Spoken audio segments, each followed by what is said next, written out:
Hello, my name is Eric and I'm doing another one of my photography vlogs. It's called the One Body, One Lens, One Roll, One Day. And I'm here at a little park that didn't really know existed, but it's called Susan Hamley Nature Center. It's kind of tucked behind a shopping center in Brunswick, Ohio. I've lived in Brunswick before, but never really came to this park. So it'd be neat to walk around and see what they got. I've actually seen a bunch of dog walkers around here, so it's a nice, cool but nice March day. Today's camera is a Pentax IQ Zoom 140. Has a longer zoom on it. Nice bright sunny day, so that should be really nice. I am doing my block out the DX code trick that I did on the Olympus a couple episodes ago.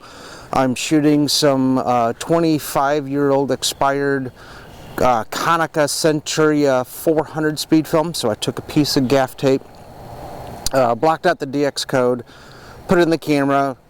Most of these cameras will default to 100 speed, so that's a two-stop pull, which is kind of where I wanted to be. The other cool thing about Pentax cameras is their coatings on their lenses. They have what's called an SMC coating. Now what a coating is, if you take a look at a lens, you see those colored reflections coming off of it, and allows light to pass through and gives you sharper images.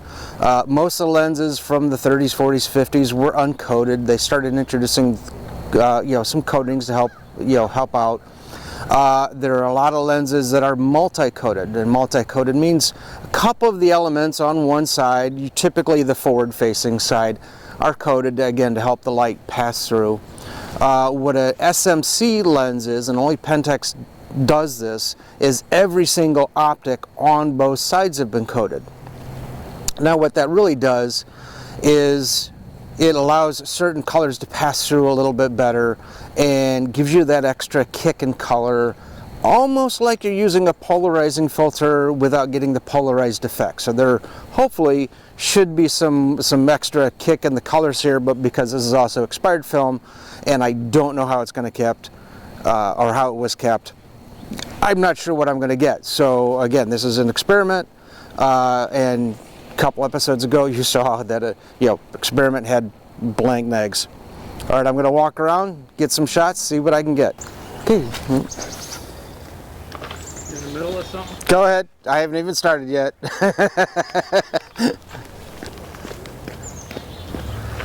Well, the nice thing is this is an active park.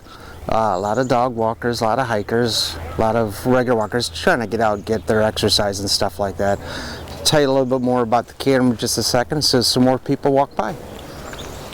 Okay, when you're out shooting with a longer zoom lens pocket camera, like anything that goes further than 100 millimeter, this one goes up to 140. Typically the lens does need more light as you zoom out, and this lens is one of them.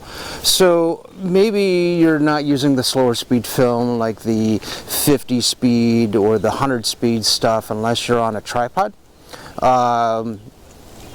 I would probably be using 400 as your all-purpose inside outside, and then 800 for your overcast or strictly inside type stuff. But the nice thing is today's a very nice bright sunny day, and I should get some good results again with the expired film, but that's what I've got to work with, and I'll be shooting some fresh stock later on. All right.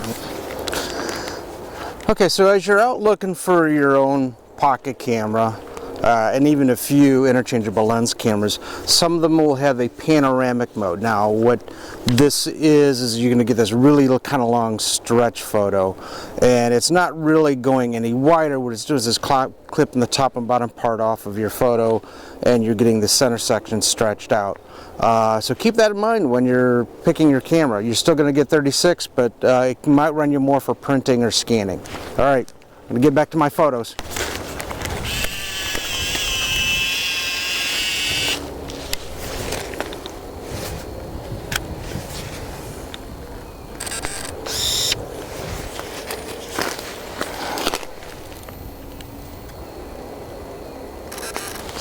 Now, a nice thing about the long zoom lenses is that you can obviously get closer to things that you don't or can't get close to.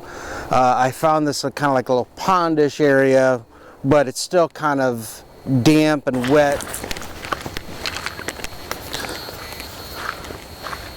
Okay, and a lot of these pocket cameras, you do have some multiple flash modes. You have a automatic flash mode, which is usually when you first turn it on, that's the mode it's going to go to. If it needs a flash, it'll use the flash. You also have a red eye reduction flash. Because these guys are so small and how close the flash is to the lens, you can get the red eyes in people's eyes. Most of the red eye reductions will either cause one pre-flash or a little strobe that'll go off before it actually takes the photo.